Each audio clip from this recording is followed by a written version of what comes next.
আল্লাহ পাক ভালো বানার জন্য এই পথ ভোলা মানুষদেরকে আমি আল্লাহ পাক পথ দেখানোর জন্য তানহারহুমা وقل لهما قولا كريما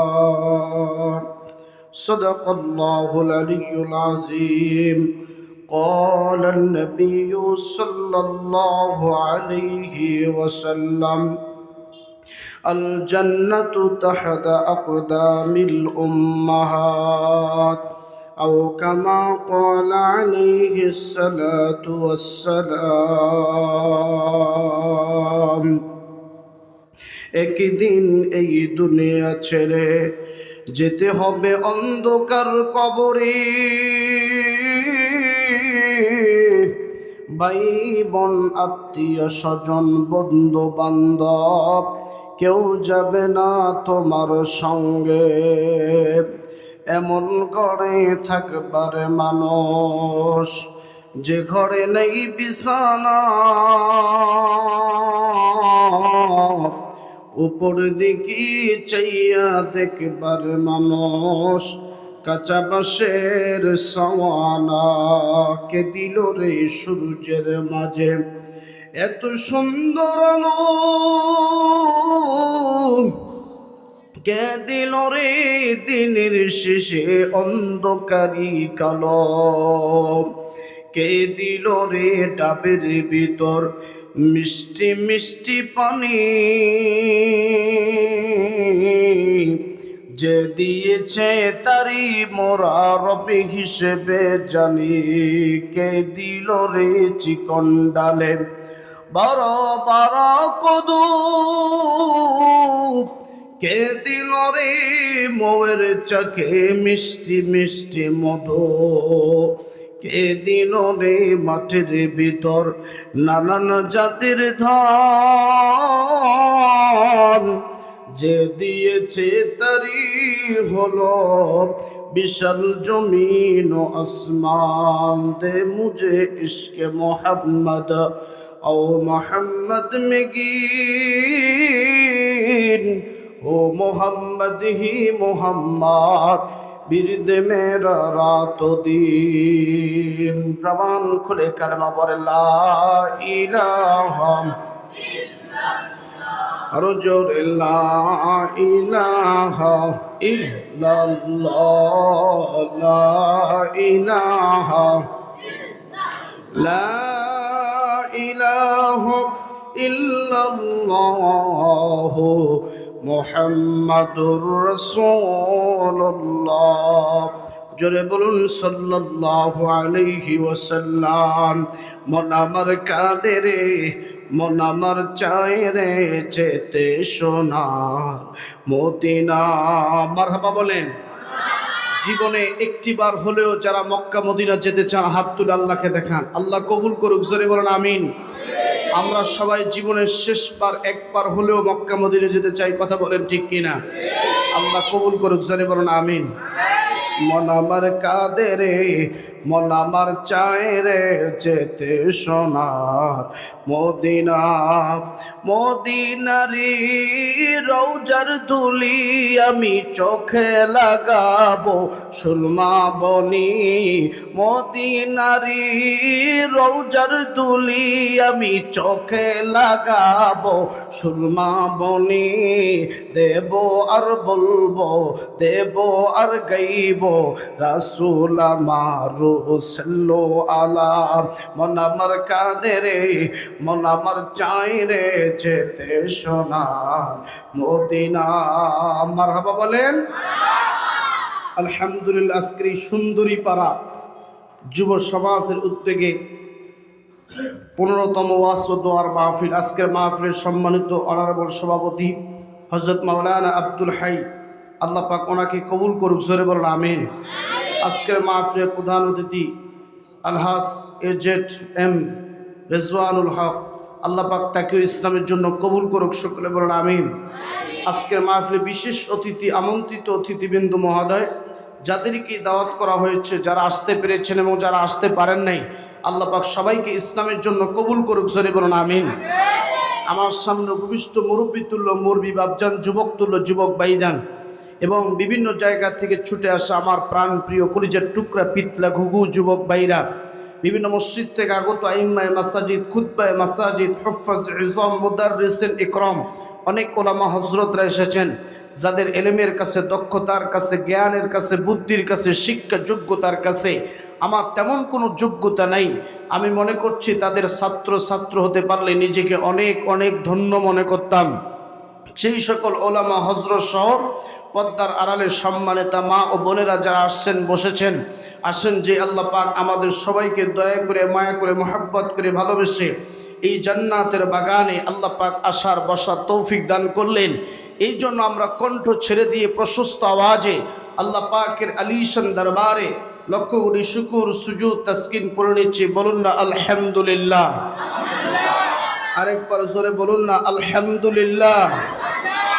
এবার লক্ষ কোটি দরুদ সালাম পেশ করছি মানবতার মুক্তিদূত, সাইয়্যিদুল কাউনাইন, ইমামুল মুরসালিন, খতামান নবিয়্যিন, শফিয়ে মাহশার, রহমত আলম, নবিউল আরবুল আজম, কিয়ামতের কঠিন মুসিবতে যিনি হবেন শাফায়াতের রাহবার, শাফায়াতের জামিনদার, আমার আপনার কলিজার স্পন্দন মুহাম্মদুর রাসূলুল্লাহ সাল্লাল্লাহু আলাইহি ওয়াসাল্লাম। আমার ভাইরা, আসলে সবাই শেষ পর্যন্ত থাকবেন তো ইনশাআল্লাহ? আল্লাহ পাক সবাইকে কবুল করুক, জোরে বলুন আমিন।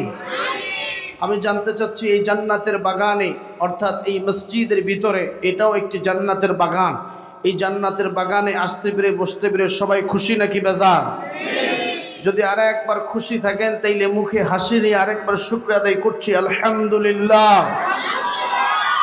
আমার ভাইরা, তাইলে 1 ঘন্টা আলোচনা হবে আল্লাহর পবিত্র কালামুল্লাহ শরীফ থেকে, কথা বলে ঠিক কিনা? এই কোরআন মাজিদ থেকেই আলোচনা হবে ইনশাআল্লাহ। কারণ আমার ভাইরা, এই কোরআন হচ্ছে আমার আপনার জীবনের একমাত্র প্রাণ বন্ধ, হচ্ছে আমাদের এই স্পন্দ, আমাদের কলিজার টুকরা। আমার ভাইরা, এই কোরআন কথা বলেন ঠিক কিনা? ইসলামের বিরুদ্ধে, কোরআনের বিরুদ্ধে যেই কথা বলবে, সেটা আমার দেশের এমপি হোক, মন্ত্রী হোক, জজ হোক, ব্যারিস্টার হোক, এমনকি ইউনিয়নের চেয়ারম্যান হোক, ওয়ার্ডের মেম্বার হোক, নিজের পিতামাতাও যদি কোরআনের বিরুদ্ধে, ইসলামের বিরুদ্ধে কথা বলে, তাদের সাথে আমাদের কোনো সম্পর্ক থাকবে না, কথা বলেন ঠিক কিনা? কারণ সব কিছুর সমাধান দিতে পারে আমার ভাইরা। এই কোরআন যদি রান্নাঘর থেকে শুরু করে সংসদ ভবন পর্যন্ত যদি কোরআন দিয়ে এ দেশটা পরিচালনা হয়, বিশ্বাস করেন একটা মাহফিলে দেখবেন কোনো বিশৃঙ্খলা হয় না। পুলিশ নেই, র্যাব নাই, ডিবি নেই, এনএসআই নাই, কি সুন্দর করে মাহফিলটা পরিচালনা হচ্ছে। দেখবেন মসজিদে যখন খতিব সাহেব খুতবা দিচ্ছে, একটা পুলিশ প্রশাসন কোনো কিছুই প্রোটোকল লাগে না। ঠিক অনুরূপভাবে এই গোটা 56,000 বর্গ মাইলের এই ছোট্ট একটি বাংলাদেশে যদি কোরআনের আইন সংসদে চলে যায়, বিশ্বাস করেন এই বাংলাদেশে জেনা, ব্যভিচার, অন্যায়, রাহাজানি, খুন, ধর্ষণ, ইফটিজিং, মামলা, মোকদ্দমা ইত্যাদি ইত্যাদি কোনো খারাপ কাজ এই সমাজে প্রচলন থাকবে না, কথা বলেন ঠিক কিনা? এই জন্য সর্বশেষ কথা হচ্ছে, কোরআন আমাদের জীবনের চলার একমাত্র চাবিকাঠি, কথা বলেন ঠিক না বেঠিক? সমাধান চাও যদি জীবনে, মরণে ফিরে চাও, খুঁজে নাও, চোখ রাখো কোরআনে, ফিরে চাও, খুঁজে নাও, চোখ রাখো। এ বাণী সকলের নয়, শুধু মুমিনের, যারাই চলবে মেনে ফল পাবে কোরআনের। মারহাবা বলেন। এ বাণী সকলের নয়, শুধু মুমিনের, যারাই চলবে মেনে ফল পাবে কোরআনের। ঘরে বলো কিবা রাস্তে বলো, ঘরে বলো কিবা রাস্তে বলো, অশান্তি দূর করে শান্তি আনে। সমাধান ও সমাধান চাও যদি জীবনে, মরণে ফিরে চাও, খুঁজে নাও, চোখ রাখো কোরআনে। বলুন না মারহাবা।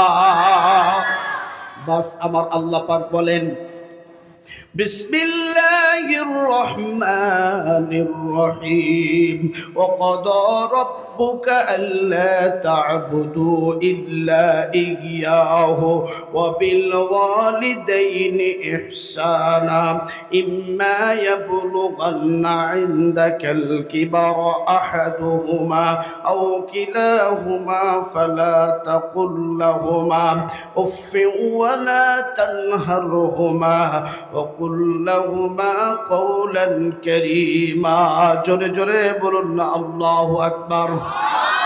আমার আল্লাহ ডাক দিয়ে বললেন নবীজি तमाम পৃথিবীর মানুষদেরকে আমার পক্ষ থেকে জানিয়ে দেন নবী গো ইয়া রাসূলুল্লাহ ইয়া হাবিবাল্লাহ এই মানুষদেরকে যে আমি সৃষ্টি করে দুনিয়ার জমিনে পাঠিয়ে দিলাম নবীজি এই মানুষগুলো দুনিয়ার জমিনে আসার পর বিদ্যা বুদ্ধির ভারে আত্মমিকা করে এই মানুষগুলো কেউ বা কালীর পূজা কেউ বা সূর্যের পূজা কেউ বা আবার লিঙ্গের পূজা কেউ বা আবার আমার বন্ধুগণ বিভিন্ন পূজার সাথে যখন মানুষগুলো লিপ্ত হয়ে গেল আমার আল্লাহ দেখতে বললেন নবী গো ইয়া রাসূলুল্লাহ ইয়া হাবিবাল্লাহ এই মানুষদেরকে আমি আল্লাহ পাক ভালো বানার জন্য এই পথ ভোলা মানুষদেরকে আমি আল্লাহ পাক পথ দেখানোর জন্য পথভ্রষ্ট মানুষদেরকে আমি আল্লাহ পাক পথে দিশারি বানার জন্য নবীজি এক নম্বরে আমি আল্লাহ রব্বুল আলামিন আপনাকে রহমত স্বরূপ দুনিয়ার জন্য পাঠিয়েছি জোরে জোরে বলুন না সুবহানাল্লাহ রহমাতুল্লিল আলামিন নবী রহমাতুল্লিল আলামিন নবী কোরআনে প্রমাণ উম্মত বিনে কে বুঝিবে আমার দয়ার নবীর শান আশিক বিনে কে বুঝিবে আমার দয়ার নবীর শান মারহাবা কা নবী আমার মদিনারি বুলবুল আমার আল্লাহ ভালোবেসে নামটা রাখলেন হাবিবে রাসূল আরে সেই নবীকে না মানিলে সেই নবীকে না বুঝিলে থাকবে না ঈমান আশিক বিনে কে বুঝিবে আমার দয়ার নবীর শান আমার ভাইরা আমার বন্ধুগণ আল্লাহ রাব্বুল আমিন বললেন নবীজি আমি আল্লাহ পাক সূরা বনী ইসরাঈলের ভিতরে আমি আল্লাহ রাব্বুল আলামিন 23 নম্বর আয়াতের ভিতরে জানিয়ে দিলাম নবী গো এই মানুষগুলো দুনিয়ার জমিনে আসার পর এই মানুষগুলি সর্বপ্রথম যে কাজটি করবে সেটি হলো আমার ইবাদত বন্দেগী এই কথাটি আনসারীর নাকি আল্লাহর আর একটু জোরে জোরে বলেছেন কে আমার বন্ধুগণ এরে দিনাজপুরের বাপ ভাইরা পার্বতীপুর থানার বাবাজিরা দেখেন দেখেন দিলটা নরম হয় কি হয় না আমার বন্ধুগণ যদি কান্না না আসে কান্নার ভান করবেন আমার বন্ধু এই মাহফিল এই কোরআনের আলোচনা শোনার দ্বারা দিলটা নরম হওয়ার কথা এই কোরআনের আলোচনা যত শুনবেন তত দিলটা নরম হয়ে যাবে কথা বলেন ঠিক কি না আর গান বাজনা যত শুনবেন তত দিলটা শক্ত হবে কথা বলে ঠিক না ঠিক অনেক যুবক প্রেমে সাকা খায়া বেকা হইয়া আমার ভাইরা ডিপ্রেশনে গিয়া রাতে দেখবেন হিন্দি গান শুনে শুনে ঘুমাচ্ছে কথা বলে ঠিক কিনা বলে হুজুর গান না শুনলে হিন্দি গান না শুনলে আমার ঘুমে আসতেছে না আমার ঘুম ধরে না চোখ দুইটা বন্ধ হয় না এ যুবক এই হিন্দি গান শুনতে শুনতে যদি রাতে ওই মুহূর্তে যদি আল্লাহ পাক আজরাইল পাঠায়া দেয় বলেন তো বাজান ওই রাতে যদি ওই যুবকের জানটা কবজটা রূহটা বের করে নিয়ে যায় বলেন তো তার কি ঈমানের মৃত্যু হবে নাকি নাফরমানের নাফরমানের মৃত্যু হবে কথা বলেন ঠিক কিনা এই জন্য রাতে যখন ঘুমাবেন তখন আমার ভাইরা সূরা মুলক পড়ে ঘুমাবেন সূরা ইখলাস পড়ে ঘুমাবেন আয়াতুল কুরসি পড়ে ঘুমাবেন যেগুলো আমল আছে এগুলো করে ঘুমাবেন হিন্দি গান শুনতে শুনতে খবরদার যুবক ঘুমাবা না এই হলিউড বলিউড এই সমস্ত সুপারস্টারদের মুভি দেখে দেখে ঘুমাবা না নাটক দেখে ঘুমাবা না যদি ঘুমাতে হয় আল্লাহ পাকের পবিত্র কোরআনুল কারীম তেলাওয়াত করে ঘুমাতে হবে এটাই আমল করতে হবে কথা বলেন ঠিক কিনা আসেন আমার বন্ধুরে, তাইলে বলেন তো বাজান, 1 নাম্বার ইবাদত বন্দেগী করতে হবে কার? আর একটু জোরে বলুন না কার? আমার বন্ধু যারা 5 ওয়াক্ত নামাজ আদায় করবে, আল্লাহ রাব্বুল আমিন বললেন নবীজি এই 5 ওয়াক্ত নামাজীদের জন্য আমি আল্লাহ পাক নগদ 2টা পুরস্কার দেব। জোরে জোরে বলুন না সুবহানাল্লাহ। আল্লাহ রাব্বুল আমিন বলেন ফালইয়াবুদু রাব্ব হাযাল বাইত আল্লাযী আত'আমাহুম মিন জু' ওয়া আমানাহুম মিন খাউফ। আল্লাহ রাব্বুল আমিন বললেন নবীজি, ইয়া রাসূলুল্লাহ, ইয়া হাবিবাল্লাহ, আমি আল্লাহ রাব্বুল আলামিনের ঘরের ইবাদত নয়, আমি আল্লাহর ইবাদত বন্দেগীতে যারা মশগুল থাকবে, অ্যাক্টিভ থাকবে, নবীজি আমি আল্লাহ তাদেরকে 2টা পুরস্কারে পুরস্কৃত করব। 1 নাম্বার আমি আল্লাহ তার রিজিকের ব্যবস্থা করে দেব, 2 নাম্বার তার জীবনের নিরাপত্তা আমি আল্লাহ করে দিব। জোরে জোরে বলুন না সুবহানাল্লাহ। আসেন আমার বন্ধুগণ, নামাজ আদায় করলে যে আল্লাহ রিজিক দেয় তার একটা চাক্ষুষ ঘটনা আমি আপনাদেরকে শোনাই দেয় রে বাবা। আসেন আসেন আমার বন্ধুগণ, একজন বুজুর্গ আল্লাহর ওলি, যার নাম হচ্ছে আমার বন্ধুগণ খাজা কুতুবউদ্দিন কাকি রহমাতুল্লাহি আলাইহি। যখন তার বয়স আমার ভাইরা 5 থেকে 7 বছর বয়স হয়ে গেছে, তার মা ডাক দিয়ে বললেন বাবারে, ও বাবা বলো বলো, এই দুনিয়ার জমিনে বেঁচে থাকতে গেলে আল্লাহর আখিরাতে যদি প্রকৃত ঈমানদার হয়ে দাঁড়াইতে চাও, তাইলে এই দুনিয়ার জমিনে তোমাকে আল্লাহর ইবাদত বন্দেগী করতে হবে। খাজা কুতুবউদ্দিন কাকি রহমাতুল্লাহি আলাইহি ডাক দিয়ে বললেন মাগো, তাইলে বলেন আমাকে কি করতে হবে? এইবার খাজা কুতুবউদ্দিন কাকির মা ডাক দিয়ে বললেন বেটা রে, তাইলে তোমাকে 5 ওয়াক্ত নামাজ আদায় করতে হবে।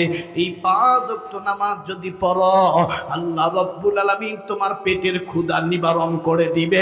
বলুন না সুবহানাল্লাহ।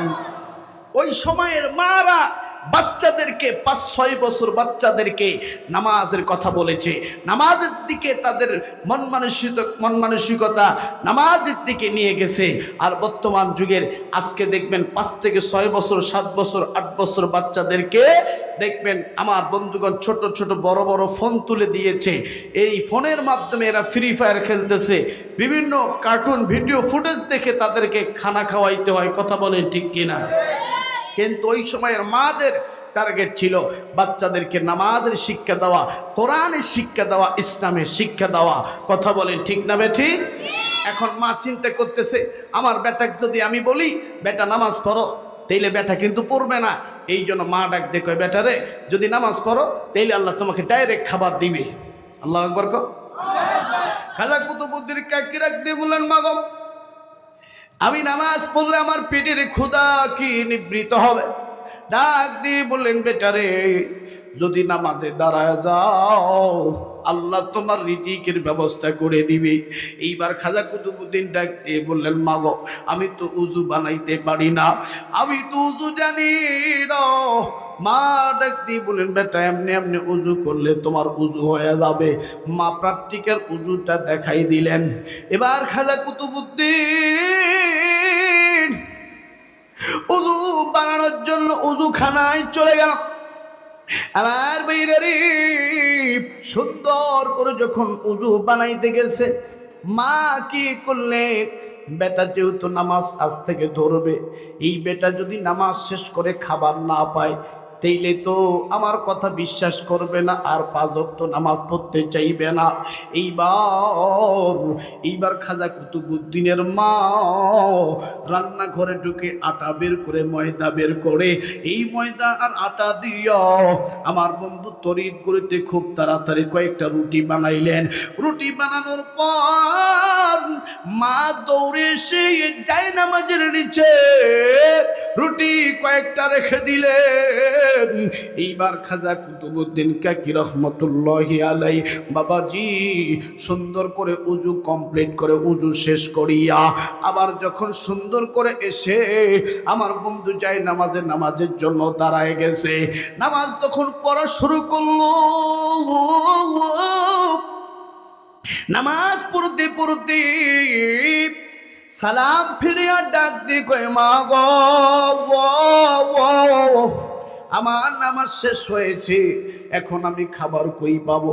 এইবার মা ডাক দিয়ে কই বেচারি যাই নামাজ বাসা, যাই নামাজের নিচে আল্লাহ তোর খাবারের ব্যবস্থা করে দিছে। এইবার আমার বন্ধুগণ খাজা কুতুবউদ্দিন কাকি রহমাতুল্লাহ আলী ছোট্ট মানুষ যাই নামাজ যখন বাসাইলেন দেখলেন যাই নামাজের মধ্যে কয়েকটা রুটি দেখা যায়। জোরে বলুন আল্লাহু আকবার। আমার বন্ধুগণ আমার ভাইরা খাজা কুতুবউদ্দিন কাকি দেখতে বলেন মা গো, আমি আজ থেকে নিয়ত করলাম আমার যখনই ক্ষুধা লাগবে তখনই আমি নামাজে দাঁড়ায় যাব। নামাজ পড়লে বুঝি আল্লাহ খাবার দেয়, আমি আজ থেকে আর নামাজ মিস করব না। মা গো আমি প্রমিস করলাম, আমি কথা দিলাম যখনই নামাজের সময় হবে আমি নামাজে দাঁড়ায় যাব। যতবার নামাজে দাঁড়াই মা ততবারই দেখবেন আমার বন্ধুগণ খাবার বানাইয়া রুটি বানাইয়া ওই যায় নামাজের নিচে রাইখা দেয়। এইভাবে আমার বন্ধু নামাজ পড়তে পড়তে পড়তে পড়তে একদিন হঠাৎ করে দেখে মা বাড়িতে নাই। মা চলে গেছে কোথাও একটা দিনই আলোচনা করার জন্য অথবা শোনার জন্য। ওই জায়গায় যাওয়ার পর মা চিন্তা করে দেখে আহারে একটু পরেই নামাজের ওয়াক্ত হয়ে যাবে, একটু পরে সালাতের ওয়াক্ত হয়ে যাবে। আমার সন্তান যদি নামাজ শেষ করে খাবার না পায় তাইলে তো আল্লাহর প্রতি আস্থা হারিয়ে যাবে, বিশ্বাস হারিয়ে যাবে। এইবার মা ওই বাড়ির মহিলাদেরকে ডাক দিয়ে কয় বোনেরা রে, আমি আর থাকতে পারলাম না, আমি আর বেশিক্ষণ তোমাদের মাঝে থাকতে পারলাম না। আমার কলিজার টুকরা সন্তান যদি নামাজে দাঁড়ায় যায় আর নামাজ শেষ করে যদি খাবার না পায় তাইলে তো আল্লাহর প্রতি আস্থা বিশ্বাস হারায়া যাবে, নামাজ আর পড়তে চাইবে না। এইবার মা দৌড়ে দৌড়ে মা তার গতি বেবে বাড়িতে চলে এসে দেখে সন্তান নামাজে দাঁড়ায় গেছে। সন্তান যায় নামাজ বিছিয়ে নামাজের জন্য প্রিপারেশন প্রস্তুতি নিয়ে যখন নামাজ শুরু করে দিয়েছে মা মাথার মধ্যে হাত দিয়ে টেনশনে পড়ে গেল, হায় হায় আজ যদি আমার বেটা নামাজ শেষ করে রুটি না পায় তাইলে আল্লাহর প্রতি আস্থা বিশ্বাস হারিয়ে যাবে, আমি মায়ের কথার উপর সে আস্থা বিশ্বাস ভুলিয়ে যাবে। আমার বন্ধুরে এ দিনাজপুরের বাপ ভাইরা, সুন্দরী পাড়ার বাবাজিরা, এ মা বোনেরা, কেন 5 ওয়াক্ত নামাজ পড়বেন না? এরে যুবক কেন আজকে তুমি 5 ওয়াক্ত নামাজ আদায় করবা না? ফেসবুক যখন চালাও ঘন্টার পর ঘন্টা ফেসবুক চালাচ্ছ, সময়ের দিকে কোনো খেয়াল থাকে না। ইউটিউবে ঢুকলে ঘন্টার পর ঘন্টা ইউটিউব দেখতেছ, ফ্রি ফায়ার খেলতেছ ঘন্টার পর ঘন্টা, কিন্তু আল্লাহ পাক 5 ওয়াক্ত নামাজ আমার আপনার জন্য ফরজ করে দিয়েছে, অথচ এই 5 ওয়াক্ত নামাজ আমি আপনি পড়তে চাই না। কথা বলেন ঠিক কিনা? আজকে আমাদের সমাজে 5 ওয়াক্ত নামাজই নেই, বরং 5 প্রকার মুসল্লি। কয় প্রকার? 1 নাম্বার হইল শুকুর আলী, যারা শুক্রবারে নামাজ পড়ে শুধু আর আসরে তাদেরকে খুঁজে পাওয়া যায় না, এদের নাম আমি রেখে দিছি শুকুর আলী মুসল্লি। কথা বলেন ঠিক কিনা? আর 1 প্রকার হচ্ছে শবে বরাত আলী, শুধু শবে বরাত আসলেই নামাজ পড়ে মসজিদে যায় আর পরে তাদেরকে আর খুঁজে পাওয়া যায় না। কথা বলেন ঠিক কিনা? 3 নাম্বার হচ্ছে রমজান আলী। কি আলী বাজান? রমজান আলী। এই যে দেখেন সামনে রমজান মাস আসতেছে, বাপরে বাপ, দেখবেন নতুন নতুন কিছু মুসল্লি আছে, এরা রমজান মাসে প্রথম তারাবির দিনে মসজিদ ভর্তি। আমার ভাইরা মসজিদের ছাদ ভর্তি, ইমাম, মুয়াজ্জিন, সেক্রেটারি, সভাপতি চিন্তা করে হায় রে আমাদের মসজিদ কি এতই ছোট হয়ে গেল, এতগুলো মসজিদে মুসল্লি জায়গা দিতে পারতেছি না, মসজিদকে আরো উন্নয়ন করতে হবে। কিন্তু বাদান বিশ্বাস করেন যখনই 5টা 10টা তারাবি শেষ তখন 1-2 কাতার এসে যায়। কথা বলেন ঠিক কিনা? তার মানে বোঝা গেল রমজান আলী মুসল্লি আছে না নাই? রমজান আলী মুসল্লি আছে। কথা বলেন ঠিক কিনা? দেখবেন কিছু কিছু মুরব্বী এখনো বিড়ি সিগারেট বাদ দেয় নাই, বুড়া হয়ে গেছে, দাড়ি পেকে গেছে, চামড়া ঢিল হয়ে গেছে, দাঁতগুলো খুলে খুলে পড়ে যাচ্ছে, অথচ বিড়ি সিগারেট এখনো বাদ দেয় নাই। কথা বলেন ঠিক কিনা? আচ্ছা বলেন তো বাবাজি, বিড়ি সিগারেট টানা কি হালাল নাকি হারাম? অবশ্যই হারাম। কথা বলেন ঠিক কিনা? দেখবেন যেই জিনিসটা টয়লেটে বসে মানুষ টানে, এটা কোনোদিন হালাল হইতে পারে? আরো জোরে বলেন পারে? কিছু কিছু মুরব্বী আছে, তারা বলে হুজুর প্রয়োজনে আমরা বুড়ি ছাড়বো কিন্তু বিড়ি ছাড়বো না। কথা বলেন ঠিক নেবে ঠিক?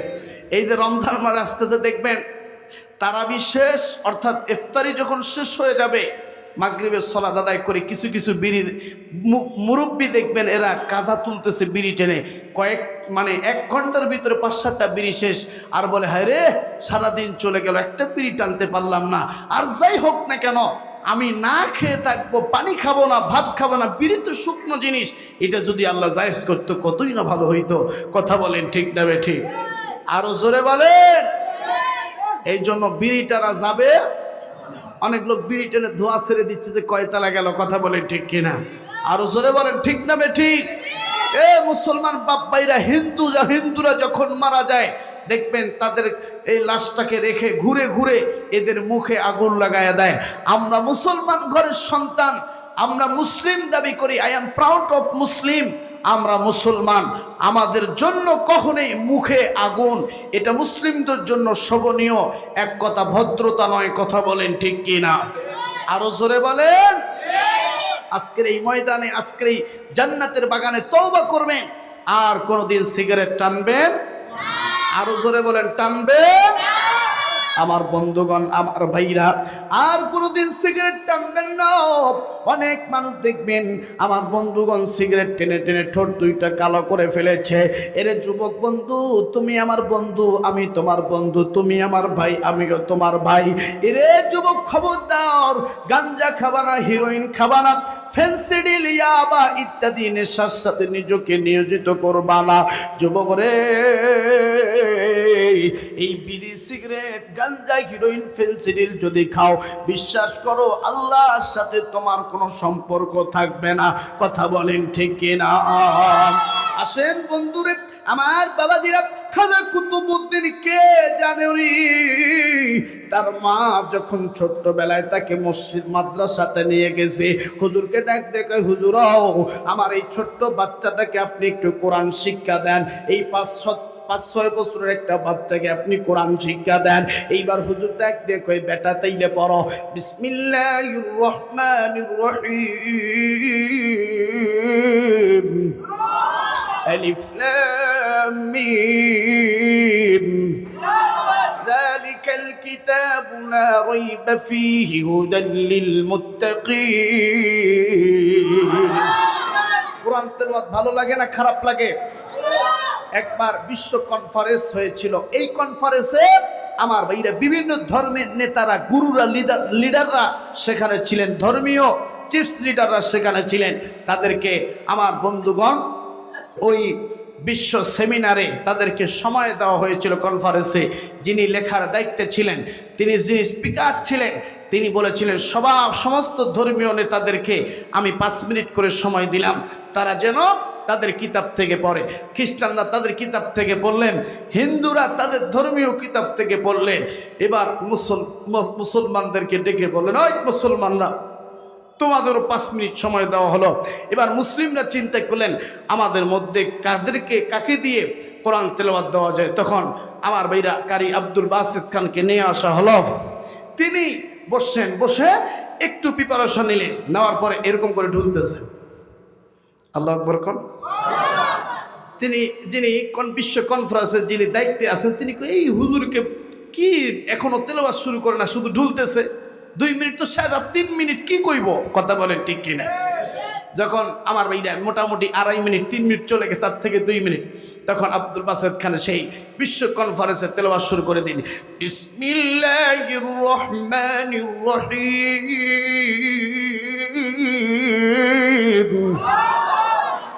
আলিফ লাম মিম, যালিকাল কিতাবু লা রাইবা ফীহি হুদাল লিল মুত্তাকিন। এইভাবে যখন গুনগুন গুনগুন করে তেলাওয়াত করতেছে, কেউ আর মাথা উঠায় না। 5 মিনিট, 10 মিনিট, 15 মিনিট, এইভাবে যে কত মিনিট চলে গেছে কেউ মাথা উঠায় না। আমার ভাইরা, এমন সময় যে বিশ্ব কনফারেন্সের যিনি দায়িত্বে আছেন তিনি মাথা উঁচু করে দেখে, হায় রে কত মিনিট যে চলে গেছে। সবার চোখ থেকে অজস্র বৃষ্টির মতো চোখের পানি বের হচ্ছে, সবার দিলটা যেন সফট মাইন্ডের হয়ে গেছে। সাথে সাথে কালেমা পড়ে এই বিশ্ব কনফারেন্সে অগণিত মানুষ বিধর্মীরা মুসলিম হয়ে গেছে। সুবহানাল্লাহ কম। এই জন্য কোরআনের ভিতরে একটা সুপারমেটিভ পাওয়ার আছে। এই সুপারমেটিভ পাওয়ারটা পাবেন তখন যদি হৃদয় দিয়া মন মানসিকতাকে ঠিক রেখে বিভিন্ন চিন্তা ভাবনা ছেড়ে দিয়ে দিলটাকে সফট করে গুনগুন করে যখন একাকিত্বভাবে কোরআন পড়বেন, তখনই আপনার হৃদয়ের সাথে একটা কোরআনের আলাদা সম্পর্ক হয়ে যাবে।